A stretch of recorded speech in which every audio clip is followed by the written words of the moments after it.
De volta para falar sobre política. Você já sabe quem mais entende dos bastidores da política. Está sempre aqui nesse horário. Já está um pouquinho mais cedo, né? Paulo Roberto, acho que ainda vou dar bom dia hoje. Tudo em paz? Tudo em paz, amigo. Pois é, Anchieta, a movimentação é grande no âmbito da justiça eleitoral e o presidente da República, Jair Bolsonaro, mandou a documentação pedindo o registro da sua candidatura. Aliás, não é ele, é o Partido Liberal. Enviou toda a papelada oficializando a chapa, pedindo o registro de Bolsonaro, Braga Neto, presidente e vice.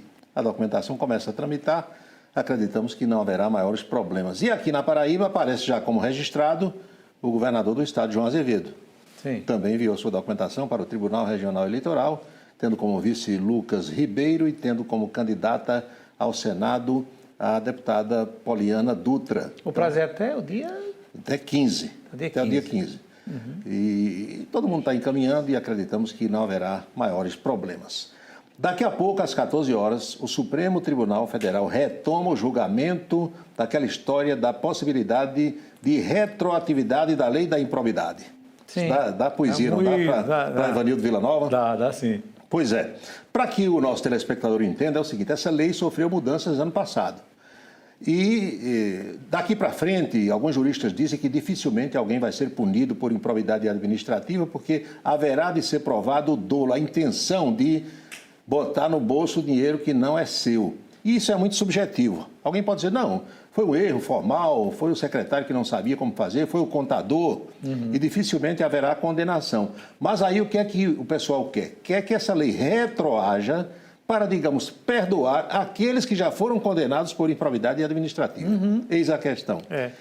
E só na política para acontecer essas coisas, essas mudanças, né?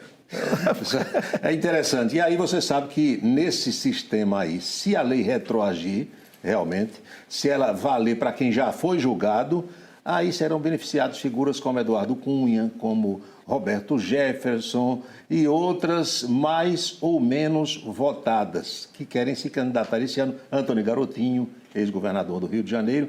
O resultado está empatado, 1-1, o voto do relator Alexandre de Moraes, o voto do terrivelmente evangélico André Mendonça. Você sempre dá uma boa gargalhada quando a gente fala isso aqui. E a partir de hoje, às 14 horas, os outros ministros passarão aos debates e também para a apresentação dos seus votos.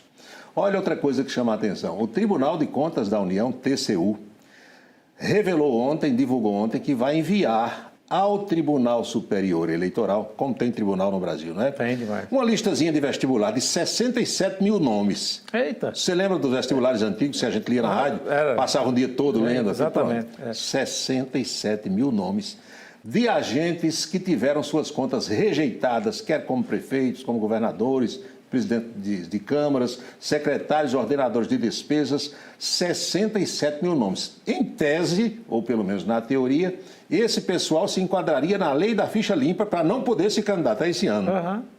Só que começam a sair as liminares, você sabe, sim, e praticamente todo mundo se candidata. Dá um jeito. Agora, 67 mil? 67 mil nomes no Brasil todo. Amigo, é uma lista de vestibular daqueles das antigas, né? Uma cidade de porte bem grande, viu? Pois é. Minha gente. Ontem, em João Pessoa, o nosso conterrâneo ministro da Saúde, Marcelo Queiroga, deu entrevistas falando sobre saúde, claro que é a sua pasta, e falando também sobre varíola dos macacos, que é uma outra epidemia, digamos assim, que está alarmando o mundo. E tocou lá no ponto dos homossexuais, sugerindo que o pessoal deveria diminuir o número de parceiros, e isso gerou uma confusão, um rebu, porque, dito por mim ou por você, ou por Reginaldo Bastos, a coisa tem uma repercussão ou não tem, mas dito pelo ministro da Saúde...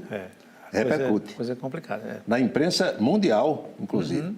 E tem uma outra nuance em relação ao ministro Marcelo Queiroga. Ele solicitou espaço para utilizar uma rede nacional de rádio e televisão, fazendo um pronunciamento, aquele pronunciamento que os ministros fazem, o presidente da República faz, naturalmente para falar sobre pandemia, sobre a varíola dos macacos, ou até sobre um outro vírus que está surgindo na China e que já alarma o mundo também, porque dizem os cientistas ser mais letal do que o vírus Covid-19.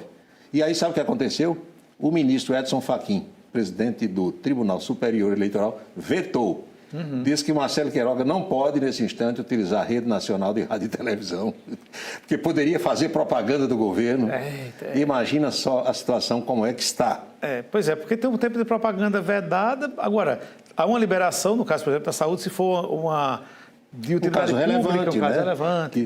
Foi isso que ele alegou, mas o ministro entendeu que, nas entrelinhas... parece que também vazou alguma coisa de conteúdo, né, para o ministro, enfim. Pois é. E a gente, eu tenho dito aqui, nunca ouviu tanto falar na palavra democracia como na atualidade, né? Todo mundo fala democracia. Cuidado, a sua declaração é antidemocrática, o seu gesto pode ser antidemocrático. Sim, mas o que é democracia para você? Você pode perguntar a qualquer pessoa. A pessoa normalmente responde que democracia é aquilo que ela acha que é certo para si. Mas se você pode, eu também posso. Democracia... né? Faz subentender que os direitos são iguais. Aí é aquela história, é certo para mim, mas eu não respeito aquilo que você acha que é certo para você. Não. Aí pronto, gera-se o conflito a partir daí, porque nós estamos vivendo uma situação no Brasil onde, infelizmente, você classifica jornalista como de direita e de esquerda, você classifica religiosos como de direita e de esquerda, ministros como de direita e de esquerda, e não é para ser assim. Né? Determinadas atividades é preciso que haja isenção na hora do trabalho. Claro que todos nós temos o time pelo qual torcemos, claro que todos nós exercemos o direito do voto. Eu vou escolher alguém em quem votar, a Anchieta também vai. O dele pode ser um, o meu pode ser outro, e a gente convive numa boa sem qualquer problema. A questão é que algumas pessoas ficam carimbadas e mais. Algumas passam a, dentro da sua profissão, extravasar aquela preferência. Aí complica. Complica.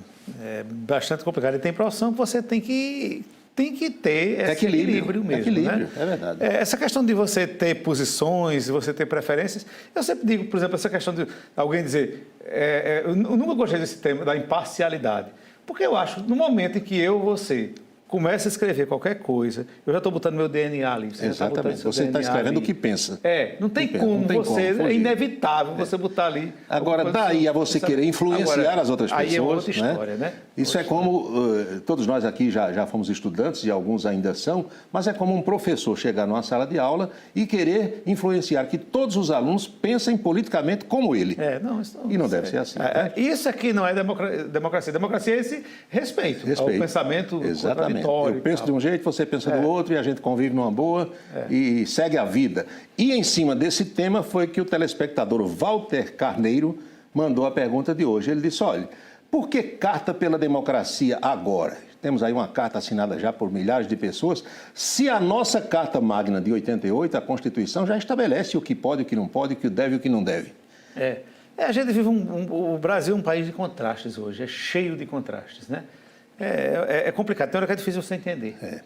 Por isso que os portugueses fazem tantas piadas conosco hoje lá nos seus espetáculos teatrais. E eu costumo dizer lá no rádio que o Brasil, em determinados momentos, parece aquele prato de sopa que você tomou a sopa inteira e emborcou o prato. Aliás, lembra as cúpulas do Congresso Nacional, né? O prato que está na posição de boca para cima é a Câmara. E aquela outra cúpula que parece um prato emborcado é o Senado. Então, o Brasil parece um prato emborcado, infelizmente, por conta de atitudes que são condenáveis, tomadas em certas situações pelas autoridades que deveriam dar o exemplo. Exatamente. É isso, Anchieta. Até amanhã, né, Paulo? Até amanhã. Muito bem. Agora vamos, já que a gente está falando em Brasília, né? Vamos falar, saber o que o nosso Napoleão de Castro tem direto da capital federal para nos trazer hoje.